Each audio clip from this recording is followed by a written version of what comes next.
Hello guys, happy whatever day it is that y'all are seeing this. I'm gonna say it's gonna be Monday.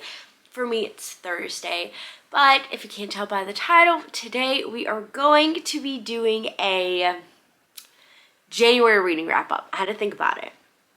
I have read a whopping 8 books in the month of January, and it's about as many books as I read in the year of 2022. So I have definitely been stepping up my game. I've been loving reading all over again. So we're gonna go over every single book that I read in the month of January. I do not think I'm gonna go in any particular order because there are a ton of books that I read, whether it be on my Kindle or from my own bookshelf. So we're just gonna go over every single one of those books.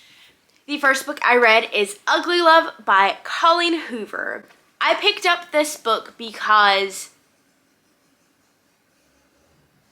sorry, there's someone back that way, and it sounds like they're cutting grass. So this story follows Miles and Tate, and apparently this universe is in relation to November 9 from Colleen Hoover.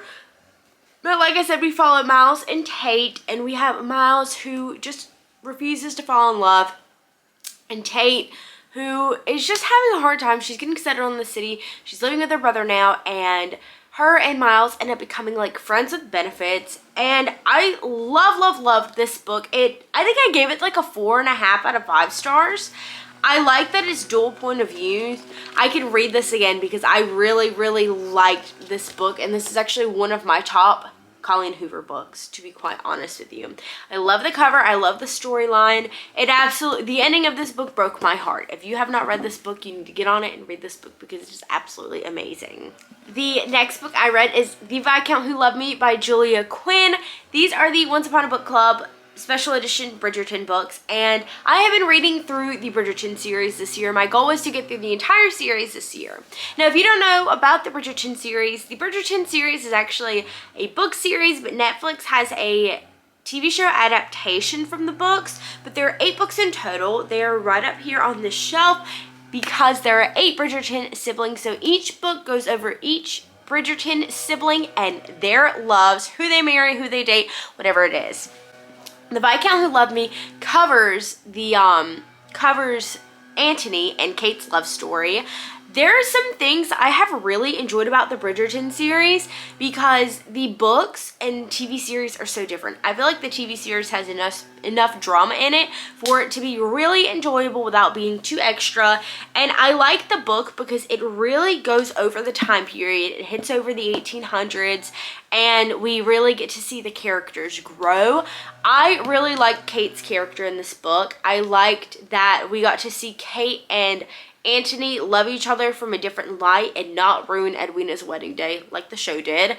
And we just see Anthony grow his heart for her, and his heart just kind of like softens up for her, which I really love because he is a real tool in this thing. Like he really is. And this honestly was a little bit of a bigger book. It's like 4.5 pages. Not 4.5, 400 pages. 4.5 pages, that'd be a real quick book to finish. Speaking of Bridgerton, I also read An Offer from a Gentleman, and this is Benedict's story. So fun fact about all of the siblings, there are 8 siblings, they're all in alphabetical order. So we have Anthony, Benedict, Colin, Daphne, Eloise, Hyacinth, and Gregory. My dogs are barking like crazy. But this followed Benedict and Sophie's story. So Benedict is the second oldest, and during the season, him and Colin are looking for a wife, and his mother is putting the pressure on him. The pressure's on because Anthony has been married. Anthony is the Viscount. He is the head of the Bridgerton house. And we are introduced to Sophie in the beginning of the book. And this is definitely a big like Cinderella kind of like movie retelling, but in a Bridgerton book style. I will say I absolutely enjoyed this book. I gave this book 5 stars, probably by unpopular opinion. I know a lot of people really don't like the book because of how Benedict was, but I'm going to tell you guys something. 1, I liked it because it was giving very Cinderella-esque retelling. It was giving, you know, girl who's a It is giving girl who is a servant and wants a different life, escapes that life, comes into Benedict's life, and Benedict falls in love with her. Benedict met her at a ball years ago and then finally finds her 3 years later but doesn't know who she is. And he falls in love with Sophie, and he has given up on the idea of the girl in the mask. And I didn't like Benedict for one thing. I didn't like him because he wanted to hide her as his mistress, and he was not willing to come out in the open about it because he knew how the public would view it. He also didn't want that shame for the woman, and the woman also coming from a household where it was shamed how she was born, she didn't want that for herself or her future children. It was not as bad as I thought it would be. I personally thought Benedict was going to be very greedy and have her as his mistress while also going out and trying to find a bride. That's what I thought was going to happen, but it did not. And this book really just warmed up my heart. I thought it was the absolute cutest thing, and it really picked up the pace of the Bridgerton series. I feel like the first 2 books have been hard for me to pick up, and I went through this book in like 2 days. The next book I read is actually a January release by Amy Lee. It is X's and O's. So we follow 2 characters, Tara Shen and Trevor, and Tara recently has just gotten out of an engagement with her fiance, and she decides as a bookstagrammer, yes, we were talking about good old bookstagrammer, bookstatuber, book blogger, that she is going to find all 10 of her exes and try to have a second chance romance trope while living with her roommate, Trevor, who is a firefighter and a hunk from the beginning. But little does she know that love is right in her eyes. We have Trevor. Honestly, Trevor was giving off big hints this entire time. But Tara was so focused on her relationships in the past and trying to rekindle them, she couldn't see what was in front of her. I read this book in like 2 days. I loved it. Amy Lee, I need to get your first book set on you. She has another book that's supposedly coming out. But I absolutely love this. I gave this book 5 stars. I was going to read this in February, but I decided this was just going to be a January read. I couldn't wait any longer, and I needed some good romance in my life because I am a big romance reader. The next few books were a culmination of books I had on my Kindle Unlimited and an audiobook. So the audiobook I read is God Bless This Mess by Hannah Brown. Let me tell you, I am a Hannah Brown stan. I love, love, love, love, love Hannah Brown. She is actually one of my favorite bachelorettes. I watched her when she was on Colton's season of The Bachelor, and then soon enough, she was the Bachelorette. And I absolutely loved her season. She was one of the most authentic bachelorettes I think I've ever seen, and it really laid the path for everybody else that came behind her. But I listened to the audiobook of her book because I could not get my hands on the actual book because they didn't have it at Target. But I loved it. It really went over every aspect of her life from growing up and some of the things she experienced growing up to the pageant world and living through trial, error, failure, success, even the dating life, stuff with marriages, stuff that she didn't see coming when she did get engaged, and even the aftermath through Dancing with the Stars.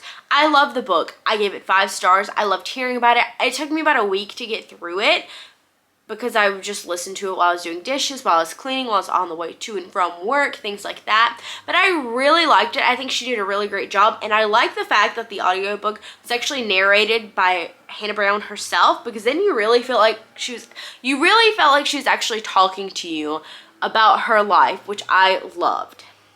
The next book I read, which, would you be surprised, is Reminders of Him by Colleen Hoover. This book was definitely a lot different than I thought it would be, but I really enjoyed it. It did take me a solid minute to get through it, but it really was very heartwarming. It is also very heart-wrenching. I felt super bad during certain parts of it. But we follow Kenna Rowan, who is just getting out of jail after serving, I think it's 4 or 5 years, and she has a daughter that she has yet to meet. And she actually is in jail because she's accused of murdering her then, I think it was her ex-boyfriend. They weren't engaged at the time.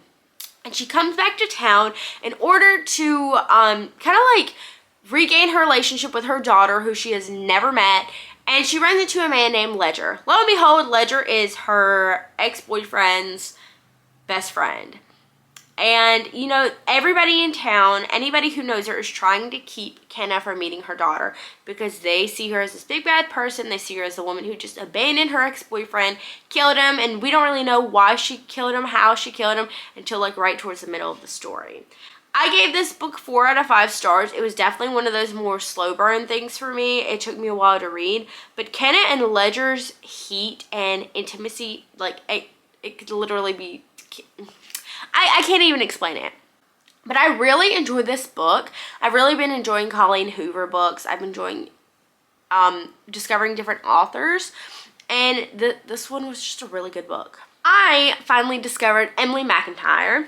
And I discovered her book, Hooked. So Emily McIntyre has been writing kind of like standalone series. They're not interconnected like Bridgerton, for example.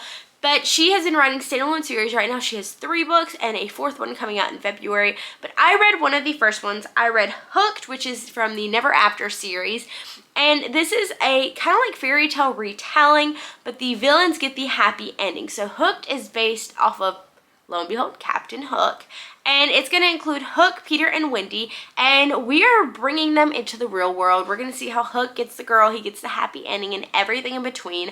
I'm not going to spoil it because this is 100% a book you have to read when you have the time for it. And even Emily McIntyre doesn't spoil it. But I really enjoyed the book. I'm a big Peter Pan fan. I'm a big Disney fan. And the fact that she did a retelling as good as it is, I love it. I gave this book a 4 out of 5 stars. Honestly, it'd probably be like a 4.75 out of 5 stars. I really liked it.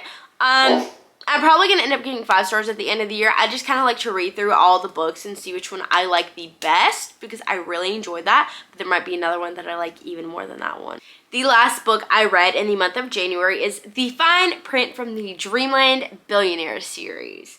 We follow Rowan and Zara. Rowan has just inherited Dreamland, which is supposed to mimic like Disneyland, Disney World, whatever it is, because it is based in Florida. And he has just inherited that from his grandfather. But the dish is he has something he has to go through in order to inherit it. And if he doesn't, then his brothers will get it or his dad will get it. And this is one of those things, it is definitely Grumpy Meets Sunshine. I don't know what it is about these boys because I'm reading the second book right now. They are very grumpy people, and these women are just trying to find love. But Rowan is the boss, and Zara is just a woman that works at the place. I think she does like kind of like the makeovers for the kids, but she ends up falling in love with him, and he does with her as well. It is spicy, it is cute, it is like everything I really enjoyed, and I gave this a 4 out of 5 stars. I really enjoyed the story.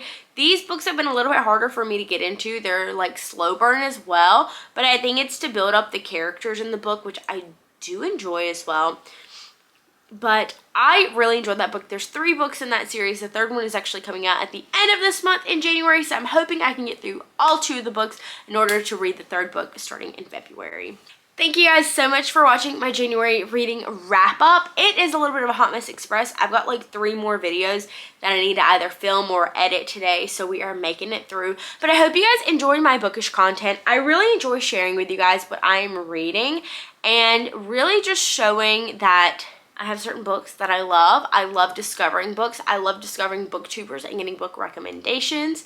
But I hope you all enjoy and have an absolutely amazing day. And thank you all for watching Batari Vlogs. Bye, guys.